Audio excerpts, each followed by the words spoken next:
Friends welcome to our channel. ఈరోజు క్లాస్లో ఈ క్వశ్చన్ సాల్వ్ చేస్తున్నాం. ఇక్కడ ఏంటంటే మ్యాట్రిసెస్ వచ్చేసి ర్యాంక్ ఫైండ్ అవుట్ చేయమని చెప్తున్నాను అనమాట. So first determinant of A find out చేద్దాం.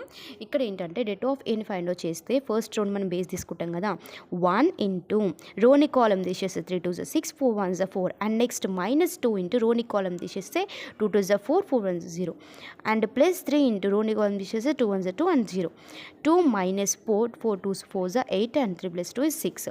క్యాన్సిలేషన్స్ జీరోగా వస్తుంది అంటే det of A is 0. Next 0 వచ్చింది కాబట్టి నెక్స్ట్ సబ్ మ్యాట్రిసెస్ని సాల్వ్ చేస్తాం.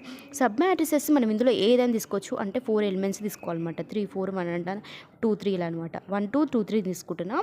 సో క్రాస్ మల్టిప్లికేషన్ చేస్తే 3 అండ్ 2 2 4 చేస్తే నాకు ఎంత వచ్చింది, -1 వచ్చింది. Is not equals to of 0.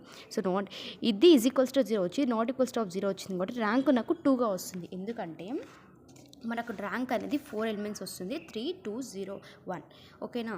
అయితే ఏంటంటే 3 ఎప్పుడు వస్తుందంటే మనకు డెట్ ఆఫ్ ఏ అనేది నాట్ ఈక్వల్స్ టు ఆఫ్ 0 వచ్చినప్పుడు ర్యాంక్ అనేది 3గా తీసుకుంటాం.